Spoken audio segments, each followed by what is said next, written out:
Good morning, Meredith students. It's Miss Overton coming at you with another chapter from the BFG by Roald Dahl.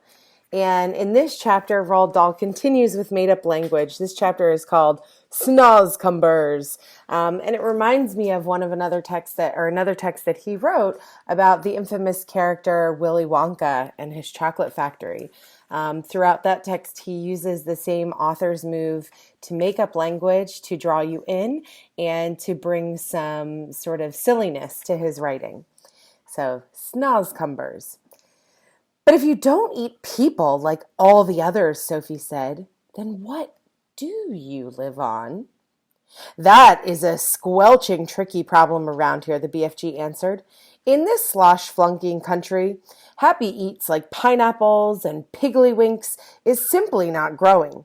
Nothing is growing except for one extremely icky-poo vegetable, the snozcumber. The snozcumber, Sophie cried. There's no such thing.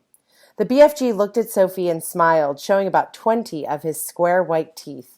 Yesterday, he said, we was not believing in giants, was we? Today, we is not believing in snozcumbers. Just because we happen to have not actually seen something with our own two little winkles, we think it is not existing. What about, for instance, the great squizzly Scotch hopper? I beg your pardon, Sophie said. And Humblecrimp.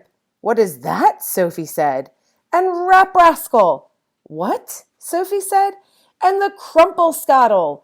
Are they animals? Sophie asked. They is common animals, the BFG said contemptuously.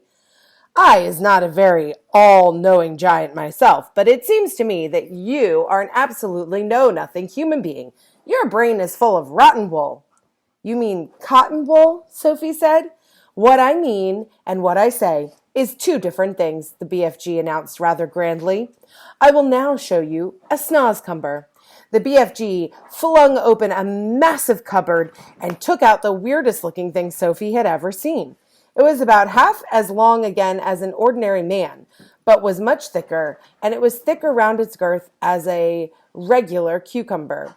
It was black and had white stripes all along its length, and it was covered with coarse knobs. Here is the repulsant snozcumber, cried the BFG, waving it about. I squoggle it, I mispise it, I desponge it. But because I is refusing to gobble up human beings like the other giants, I must spend my life guzzling up icky-pew snozcumbers instead. And if I don't, I will be nothing but skin and groans. You mean skin and bones, Sophie said. I know it is bones, the BFG said, but please understand that I cannot be helping it if I sometimes is saying things a little squiggly. I is trying my very best all the time. The big friendly giant looked suddenly so forlorn, and Sophie got quite upset. I'm sorry, she said. I didn't mean to be rude. There never was any schools to teach me talking in giant country, the BFG said sadly. But couldn't your mother have taught you, Sophie asked. My mother, cried the BFG. Giants don't have mothers. Surely you know that. I did not know that, Sophie said. Who ever heard of a woman giant? Shouted the BFG, waving a snozcumber around his head like a lasso. There never was a woman giant, and there never will be one. Giants is always men. Sophie felt herself getting a little muddled. In that case, she said, how were you born? Giants isn't born, the BFG answered. Giants appears, and that's all there is to it. They simply appears the same way as the sun and the stars. And when did you appear? Sophie asked. Now how on earth would I be knowing such a thing like that? Said the BFG. It was so long ago I couldn't count. You mean you don't even know how old you are? No giant is knowing that, the BFG said. All I is knowing about myself is I is very, very, very old and crumply. Perhaps as old as earth. Well, what happens when a giant dies? Sophie asked. Giants is never dying, the BFG answered. Sometimes, and quite suddenly, a giant is disappearing and nobody is ever knowing where he goes to. But mostly us giants is simply going on, like whiffsy time twiddlers. The BFG was still holding this awesome snozcumber in his right hand, and now he put it one end into his mouth and bit off a huge hunk of it. He started crunching it up, and the noise he made was like the crunching of lumps of ice. "It's filthing," he sputtered, speaking with his mouth full and spraying large pieces of snozcumber like bullets in Sophie's direction. Sophie hopped around on the tabletop, ducking out of the way. "It's disgusterous," the BFG gurgled. "It's sickable. It's rotsome. It's maggot-wise. Try it yourself, this foulsome snozcumber." "No, thank you," Sophie said, backing away. "It's all you're going to be guzzling around from here on out, so you might as well get used to it," said the BFG. "Go on, you snipsy little winkle, have a go." Sophie took a small nibble. "Ugh," she sputtered. "Oh, no. Oh, gosh. Ugh, help." She spat it out quickly. "It tastes of frog skins," she gasps, "and rotten fish." "Worse than that," cried the BFG, roaring with laughter. "To me, it tastes of cockroaches and slime wanglers." "Do we really have to eat it?" Sophie said.